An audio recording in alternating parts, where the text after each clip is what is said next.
Hello Reddit. This is my first post, so sorry if it's screwed up. Also, sorry if I suck at writing. I'm currently failing my English class. So, me and my family were trying to check into a hotel when I noticed a creepy dude, wearing an old blue hoodie and an old ripped shirt. He was watching us from 10 feet away while we were listening to the hotel manager, telling us where we were going to stay.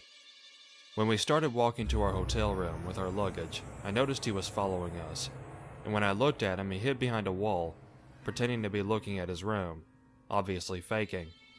When I looked away, he followed us to our room, pretending to walk past us, looking quickly at our room number while we put our keycard in. So nothing sketchy happened until about 8, when my parents left to get some food for us.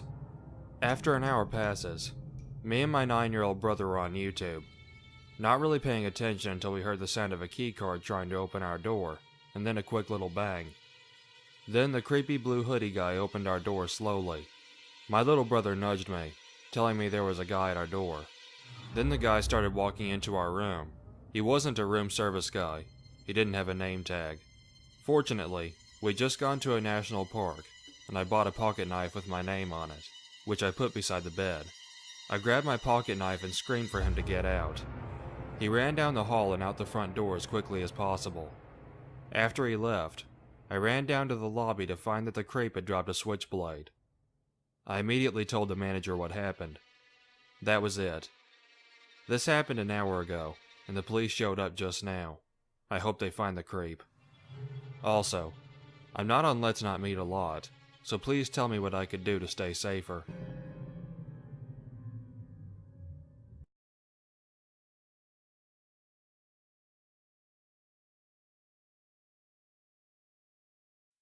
So, about 4 years ago, my husband and I decided to do some work on our house.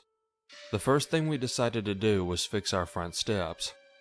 We had worked on them all day, and as it got dark, we set up some shop lights and went inside to eat dinner. My sister, her husband, and my baby niece were all living with us at the time. We ate dinner, and myself and my brother-in-law stepped outside on the porch to smoke. The neighbors across from us, we live in a very rural area on a mountain. We're on vacation. We see this car pull up at their house and just sit there for a while. The car only had one headlight, which I noticed right away. After a few minutes and nobody getting out, they pulled out and left. So about 5 minutes pass and we're still on the porch and this car comes back and pulls in my driveway. This scruffy, nasty, bearded man gets out and so does his wife, who is tweaked out on who knows what. They came to the porch to ask if we had seen an Explorer for sale. We say no, and they proceed to tell us that they had some directions but left them at the motel they were staying in. I asked if he remembered their name, or even some of the directions. He says they had to turn right off the exit, which we live left off the exit. I told him this and he says, well, maybe it was left. Okay, maybe so. So I ask about the vehicle, what it looks like. He says he doesn't know. Meanwhile, his wife is telling me about her house, which is in the same town as the motel they are staying in. She's telling me all about it, which makes me wonder why they're staying in a motel, so I asked. She looks at me weird, and says they aren't staying anywhere but home. As she is talking, I see someone light a lighter in the car, and see 2 more people inside the car. At this point, nothing they say makes any sense, and she's very high. She keeps glancing into my sunroom when she thinks nobody is looking at her. After a few minutes, my husband walks outside with his pistol in his hand and asks if he can help them. When they see this, the ones in the car open the door and yell at those 2 to come on. They say thanks and walk away really fast back to the car. For the next hour, we watch them drive back and forth up and down the road. A few days after this, our neighbor's house was broken into and a few things were stolen, a pistol being one. I wonder if they were casing my house and maybe thought it was just me and my brother-in-law here. I haven't seen the car since then, and hope I don't ever again. I told the police about them and they said they would check it out, but nothing ever came of it. Sorry it's so long. It just creeps me out and the way he looked was so creepy.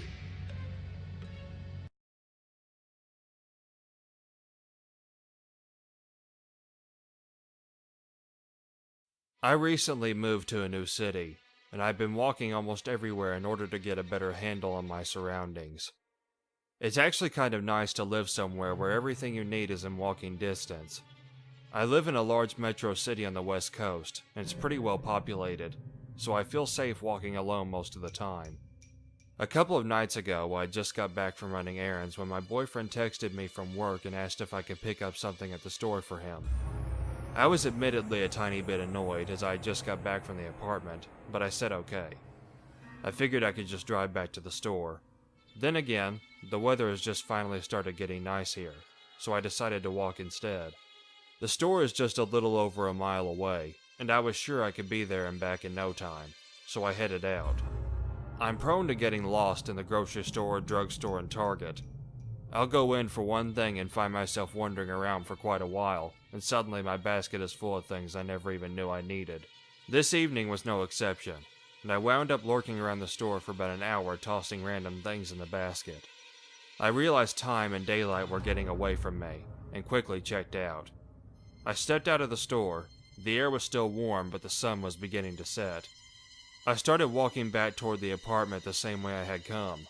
It was uneventful for the most part and quieter than usual. I passed a few people out for an evening jog and a dog walker or two, but no one else. I was about halfway home and heading into a slightly less populated, more industrial neighborhood when I stopped at a crosswalk waiting for the light to change. The walk light was just about to come on for me when a man who looked like he was about to cross the street heading toward me suddenly walked in front of traffic that was beginning to move and crossed perpendicular to me.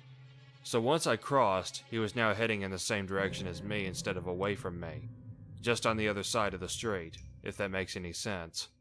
He was a young guy, maybe younger than me, early to mid-20s. He was decent looking and seemed well groomed. He was wearing gray jeans, a black t-shirt, and an orange hoodie. But something about the way he walked put me off. I don't really know how to explain it, but something about his walk just struck me as strange. The way he just ambled out into the street. Something was strange about him. I actually needed to cross to the side of the road he was on, but I was on alert, and something told me to keep my distance. So I stayed on my side of the street and kept heading in the direction of my apartment, feeling his eyes on me as I walked. Sure enough, as soon as some people passed him on the sidewalk, he began accosting them. Better them than me, I thought. There were two of them, and at least they had a dog. I quickened my pace and looked quickly over my shoulder. The people had brushed him off and he was hurrying a bit more. It seemed like he was trying to catch up with me. I felt as though he was following me, but I couldn't be sure. He kept talking to himself, or maybe to me. It was hard to make out what he was saying from across the street, but he sounded angry. We passed an office building, with him being on the same side of the street as the building. A man stepped outside just then to smoke, and Creeper Dude began accosting him as well. I used the opportunity to quicken my pace again. I wanted to get away from this guy. I glanced over my shoulder again when he pointed at me. "See that pretty little thing over there?" he said with a smirk to the man having a smoke. I tried to give my best help me eyes to the guy with the cigarette. Smoking guy looked super annoyed, and he immediately put his cigarette out and went back inside. "Thanks for nothing, smoking guy." I was totally alone now, and still about a 10-minute walk to my apartment. My city is definitely a walking city, and there are usually people everywhere, but of course tonight there was no one. Maybe I'm just being silly, I thought. I do have a tendency toward being hyper-vigilant, so I decided to test him. I quickened my pace to almost a jog across the street, so did the man. I slowed way down, he did too. I stayed standing at a crosswalk where I had a walk signal, so did he. I crossed against the light when it changed, and he did too. Crap. And now he was really angry. He was cursing up a storm and flailing his arms about, and his hoodie was off now. I really needed to be on his side of the street in order to get home at this point, but I was too scared to cross.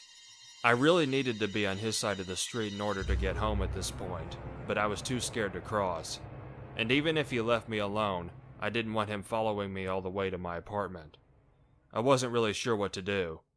I patted my jacket pocket where I usually keep my mace and realized I had left it in a different jacket. I was alone and only armed with a bag of drugstore goodies.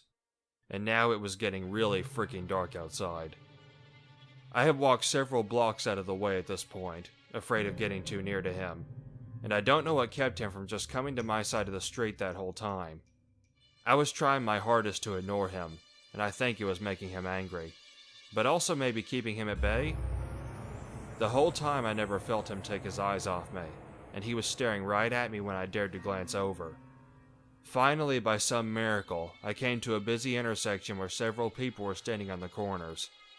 Crazy Creeper Man threw his arms into the air one last time and yelled, "Well, crap," and continued muttering to himself before suddenly turning and running in the opposite direction.